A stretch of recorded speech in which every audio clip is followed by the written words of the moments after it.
Once you begin to see how words and terms and symbols are used, and the powers that be in this world have set up a world of symbols and emblems and terms and catchphrases. Once you understand how this system works, for the first time, the world opens up to you.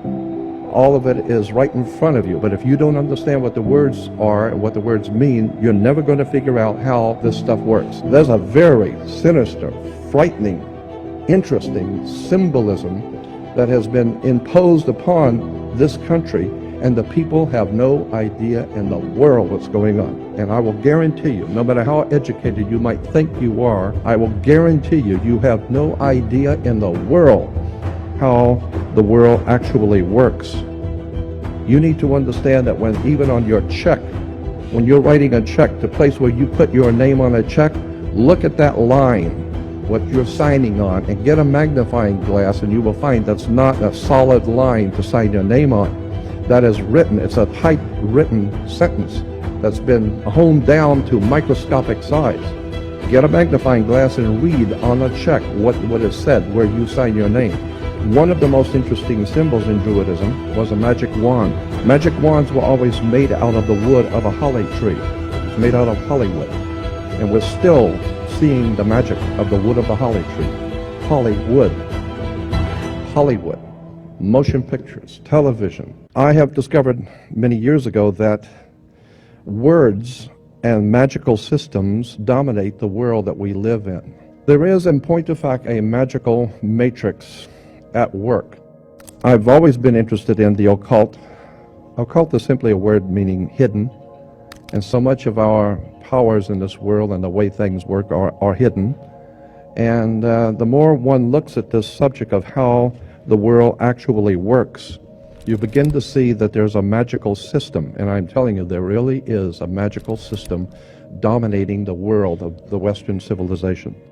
And for 1,000 years before the Roman Empire existed in Northern Europe, basically Western Europe, there was a magical priesthood called the Druids. And the Druids still even exist to this day. And it was a very legitimate political, social, educational, religious institution dominating Europe for thousands of years. And they were referred to as the Druids. They were actually from the Phoenician Canaanite system in the Middle East. The Phoenician Canaanites formed the basis for the ancient Druidic system, and that's even older. But in the ancient Druidic system, there were many powerful symbols and emblems. One of the most interesting symbols in Druidism was a magic wand, like Merlin the magician with his magic wand. Magic wands were always made out of the wood of a holly tree. It was made out of Hollywood. And we're still seeing the magic of the wood of the holly tree. Hollywood, motion pictures, television. And once you begin to see the symbols and realize that the symbols for the national coats of arms for countries, the flags, the seals, the presidential seals, the emblems for the logos and emblems on corporations, especially the corporate emblems for motion pictures and television companies like Columbia Broadcasting System. CBS has the eye. The Columbian system goes back to the Columbian faction of the Illuminati back in the early 1700s, not the late 1700s. And you begin to see why space shuttle is called Columbia. You have Columbia University, Columbia Pictures, Columbia Broadcasting. Columbia is a very interesting word, and it's connected to the Jesuits. Once you begin to see how words and terms and symbols are used, and of course symbols are extraordinarily important in world affairs, all of a sudden it opens up, as I said, a whole new perspective on how stuff is happening. Let me give you an example of how words, my friend William Henry says you put an S in front of the word word and it becomes swords. The words are swords. They are cutting things. Humans are word responsive creatures. We respond to people's words. When you begin to see how words are used, let me give you an example of the magic. Why do you have to go to court? You go to court because you play basketball on a court. You play tennis on a court. How do you play tennis on a court? You play with a racket. Why? Because the people that develop it know it's a racket. That's where we get the term. Consequently, you need to understand that the words which are used by the systems under which we live are not by chance. In a court, the whole idea in a court is to put the ball back in the other guy's court. So this team of attorneys, they stand up and throw the ball back at the other team. Now the ball's in their court. They have to get up and throw the ball back into that court. The judge wears a black robe. Why does a judge wear a black robe? Well, the same reason Catholic priests wear black robes. Rabbis wear black robes. You wear a black robe. For many years, young people graduating from university and college wear a black robe. What's this stuff with a black robe? Let me give you an example of how this stuff works, and it's a very quick example. There are two basic kinds of law under the law of magic. There are two kinds of laws that govern the earth. One is called the law of the land, L-A-N-D. And we've heard that term, law of the land. Why do you use that term, the law of the land? Because that's where people live, is on land. But there's an opposing law which is far more important, far, far more powerful. It is called the law of water. It was developed under the old Druidic system in Europe, which can trace its history back through the Roman Empire, through the Vatican, and ultimately back to the Phoenician Canaanites in the Middle East. Of what we today call Phoenicia, Cana was called back what we call today Israel and Lebanon. Syria, that was called Phoenicia, Cana. And the Phoenician Canaanites, so the very word Cana, which we've all heard in relation to the Bible, Cana is a Phoenician word meaning bankers, merchant bankers. Well, the Phoenician Canaanites set up a system of merchant banking and had their Phoenician Canaanite symbols and words connected to their societies, their banking societies. We're talking about in the Middle East. And then through the Greece and ultimately through Rome and then into Britannia and ultimately into this country comes an ancient Druidic Phoenician Canaanite magical system of finance, education, and all of it is right in front of you. But if you don't understand what the words are and what the words mean, you're never going to figure out how this stuff works. We all have a cursory understanding of what we think is going on. That's not it. You need to understand that when even on your check, when you're writing a check, the place where you put your name on a check, look at that line, what you're signing on, and get a magnifying glass, and you will find that's not a solid line to sign your name on. That is written. It's a typed written sentence that's been honed down to microscopic size. Get a magnifying glass and read on a check what is said where you sign your name. That's why the attorneys tell you better check the small print. The small print is ultra small. Where you sign your name on a check is saying something. Go back and read it.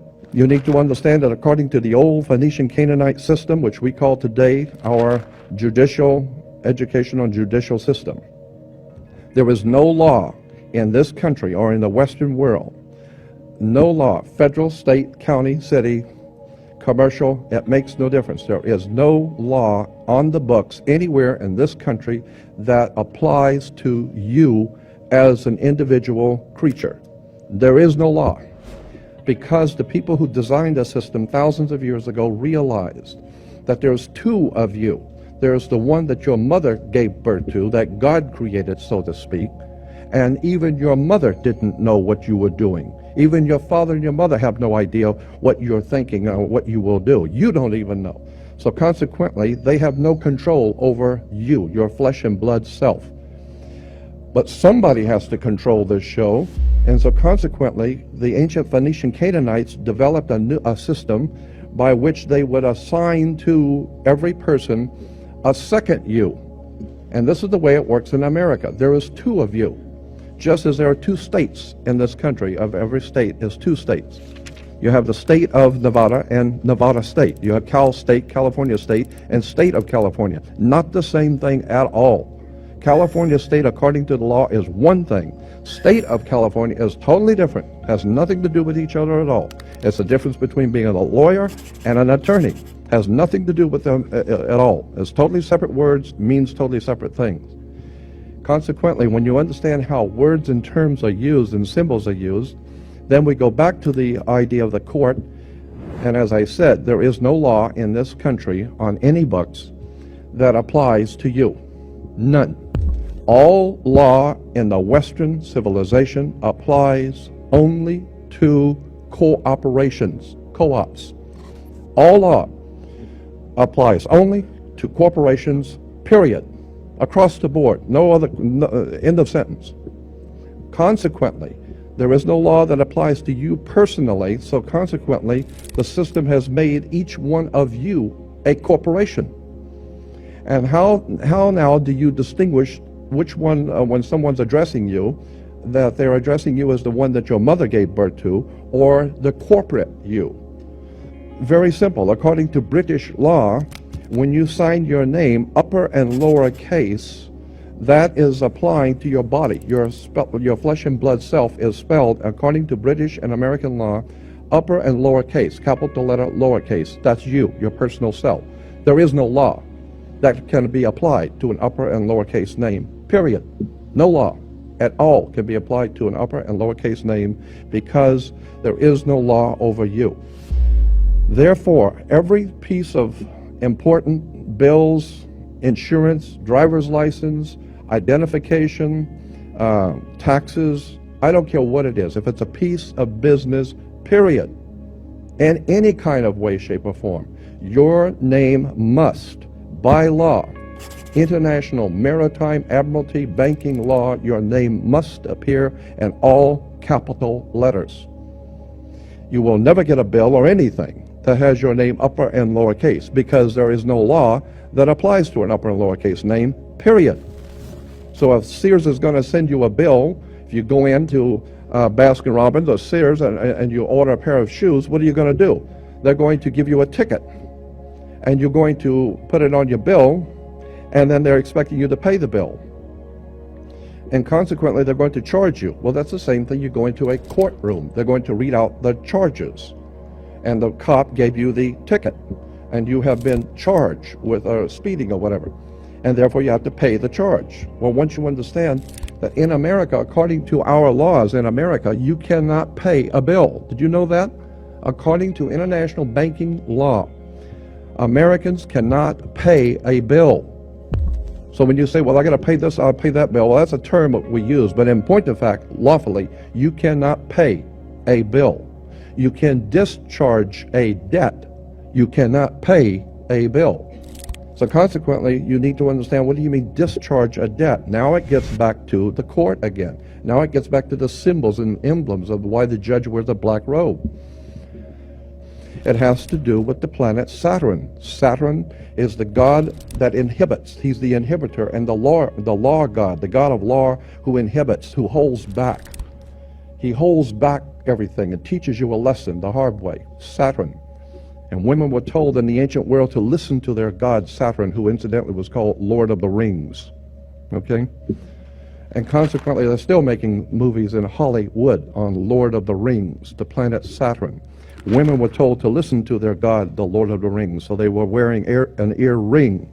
Men were to get married before Saturn, their god, so they would wear a wedding ring. Consequently, the king would be crowned before Saturn. Saturn would be the round crown, or the corona, the ring. Saturn, the god who is the inhibitor, the god of occult law, the mystical god Saturn, Lord of the Rings, who is in charge of and controls all occult law in the universe. This is why today we know that Saturn was referred to as El. E-L. El is a name that was given to the planet Saturn. And therefore, if you are worshiping Saturn, you represent the law, you are referred to in church today as an elder. How did you get to be an elder? You got to be an elder because you were one of the elites. How did you get to be an elite? You got elected. Because through elections, all of our system is based on occult, mystical words and terms going back to the planet Saturn, going back to the Phoenician Canaanite system of banking.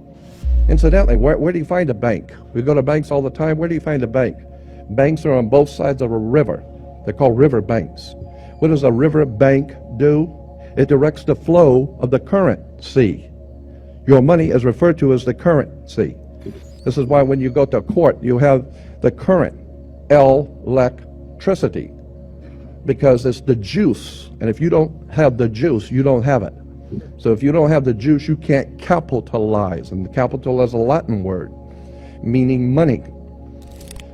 There's a very sinister, frightening, interesting symbolism that has been imposed upon this country And the people have no idea in the world what's going on. All goes back to the Phoenician Canaanite system and ancient Phoenicia, ancient Babylonian Sumeria. And this is why the work of Zecharia Sitchin is so important. This is where the kings of England get their concept of the divine right of kings. What are you talking about, divine right? All of this is part of a subject which I call ancient mysticism that dominates the Western civilization.